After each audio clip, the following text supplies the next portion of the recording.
Hey Sagittarius, welcome to your November reading. I am Charlene Lizette. Whether you are new or whether you are returning, a massive thank you to you. Either way, I hope you click subscribe and become a part of our collective. Oh, I had the whole deck upside down. When people ask me why I don't do reversals, that's why. In the monthly readings, we pull out 3 cards for career and finances, 3 cards for general overall themes, and 3 cards for love and romance. And then we'll dive deep into a bunch of other oracles.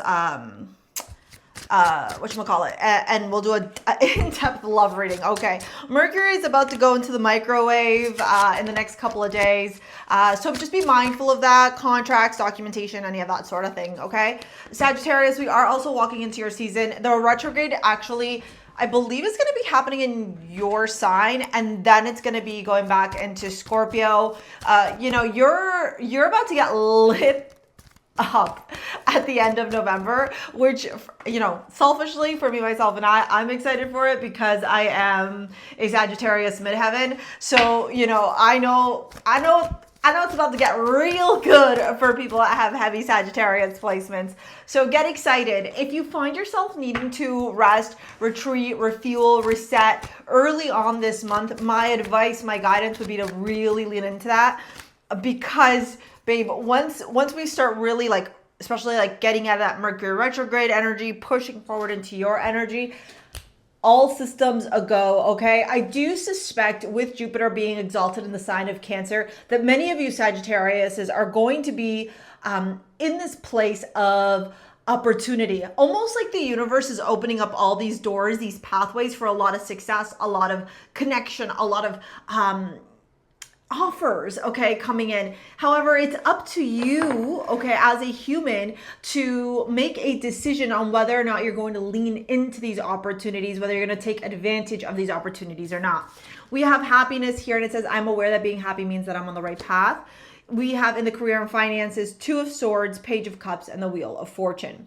When I see this as your career and your finances, it's just a solidification of what I was feeling earlier. November is going to be a place where in the beginning you might feel a little bit out of sorts, or like you can't really make a lot of decisions when it comes to your career and finances. More like you're in this place of reassessing, reflecting, refueling, resetting. You've got all these wicked ideas. You've got all these paths, right, that are opening up for you. But then you're like, but Char, I'm not sure which one to take. My advice to you is to follow the calling of your heart. Follow what feels aligned for you. Follow what feels really powerful and potent for you. Listen to your heart. Listen to your creativity. Listen to your passion. Listen to your drive. That's going to be the direction forward, especially with the Wheel of Fortune at the very end. It's like you tune into your creativity, you're going to see success. Okay. So that to me is fantastic. I will say this though, just as a caveat, 2 things. 1, loosen your grip, coping mechanisms, density, addiction, let God in, okay? And then the other one is this King of Cups, 3 of Wands, 7 of Swords. I would be very cautious about who I share what with this month. You have a lot of creative genius. There's like brilliance, sparks of inspiration. There's so much that we can, you know, be like, yes, this is yes, you know, like, yes, this is the path forward, Char. Yes, this is what I'm meant to do, Char. Yes, this is what feels good for me, Char, right? We can be in a lot of that energy. However, and I say this, however, as you are planning forward to your future with that 3 of Wands, you got to keep things close to your chest, 7 of Swords. Sometimes people think that the 7 of Swords is somebody who's very cunning, strategic, deceptive. But oftentimes my experience with the 7 of Swords is somebody who is keeping things close to the chest. Somebody who doesn't want to share all their thoughts and their words. You see 2 swords are down, right? So 2 swords, it's like 2 things I want to tell you, but really I'm keeping 5 of those things to my chest. So I've got 7 thoughts, 5 of them I'm keeping really close, 2 I'm letting you know what's up. There's also this energy here of running away, right? So it's like you've got a plan, but you don't want to share your entire plan with everybody. This could have to do with the fact that, you know, maybe peeping eyes, jealousy, evil eye, all that kind of stuff. So again, to reiterate what I was saying, as you are navigating this week, especially as you find yourself experiencing more and more of these opportunities, which in my opinion, based off of this reading, are going to be really, really beneficial for you. You don't want to just be telling everybody your business. if there's one thing I know is haters gonna hate, and people will give you the evil eye if they see that you're doing better than them sometimes. And I'm not saying this is everybody. I'm just saying, mind your words, mind what you're saying. Mercury is in the microwave, okay? We've got lunar eclipse here, releasing the past, breakthrough, pushing limitations, and healing. So maybe a lot of you are really recognizing and realizing the trajectory in which you are on, what you are truly desiring as you are moving forward, and who you're going to move forward with. Big changes are abound. The Gregorian calendar year is almost coming to an end. I can't believe it's almost 2026. So, there's a lot of things here popping up, showing up, okay? Now, in your love life, by the way, if you want to book a session and work with me in any capacity, it's down in the description box below. Also sign up to my mailing list. I just put out a really awesome wealth activation webinar. It's free, so when you sign up to my mailing list, you can get access to that, okay? And also at the very end of this reading, I'm going to put together or share with you how to attract your soulmate, okay? It's a new manifestation video. It's very, very juicy. We have the Seven of Pentacles, Temperance, and the Sun here. Oh, wait. My bad. The card literally said distracted, and I was distracted because I'm like, wait, I didn't pull out all the love cards. We have the Queen of Swords and the King of Swords. Oh, yes! Ten of Swords in the heart. Oh my God, your love life. Oh my God, the Sun and the Ten of Pentacles and the Empress. You're gonna be so happy. Love is in the air.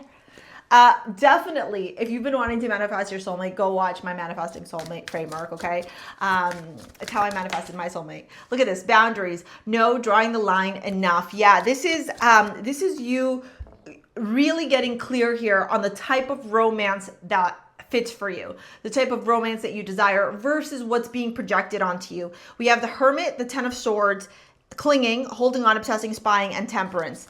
And then we have the Sun, the Ten of Pentacles, and the Empress as your last card.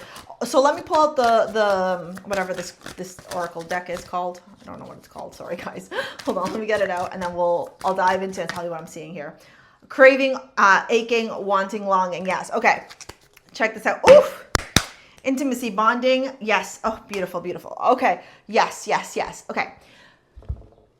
If you are wanting to attract your soulmate, you're in this place right now where you're like, Shar, I'm so ready to call in healthy love. Shar, I'm so ready to call in the love of my life. I'm so ready to have like a really healthy, solid, stable, secure love. You have to understand that you have been conditioned to believe that certain parameters, like a certain box, is what love looks like versus the reality of what would actually work for you. You see, in astrology, your seventh house, and I teach you this in the bonus part of that video I was telling you about that I'm going to pop at the very end. The seventh house tells you the type of partner that you seek, how you are in partnerships, and the type of relationship that will be fulfilling for you. Jupiter, if you are a woman attracted to men, and Venus will tell you about your husband, and if you're a man attracted to women, it's going to be Venus and the moon. Now, the thing is oftentimes, especially when we grow up with societal conditioning, we think that love has to be a certain way.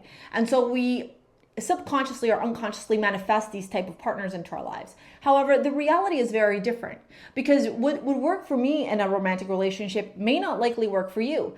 Why? If you like 9 to 5, you like stability, you like structure. I mean, you're a Sagittarius, so you've got to have a lot of earth placements if that's for you, okay? Then you would live that life, right? Whereas for me, I need spontaneity. I need change. I need difference. I am so mutable in nature that even though there are grounding aspects in my chart and there's fire aspects in my chart, I love change. And nothing drives me more insane than the idea of living in the same freaking house, running the same program 24/7, like same. I would go nuts. I'll go nuts. Like I get stir crazy if we're not traveling or doing something adventurous on a weekly basis. So imagine if I tried to fit into the cookie cutter conformity, right? Going to a teacher job, having this kind of job, this and that. No, I need change, interchangeability, adventure, uniqueness, that electric, eccentric kind of energy because that's who I am.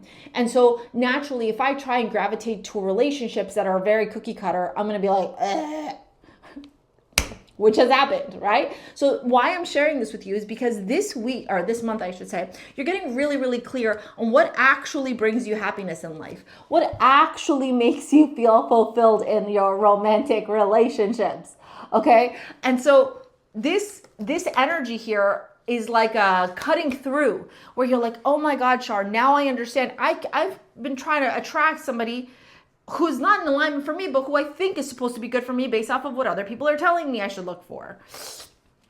No, baby. Everything changes this month, and I'm so excited for you guys, okay? If you want to book a session to understand more about your soulmate, the type of romantic relationship that would work for you, down in the description box below. And here's that video on how to manifest your soulmate, okay? Thank you so much. We'll see you later, alligators. Peace out. Bye.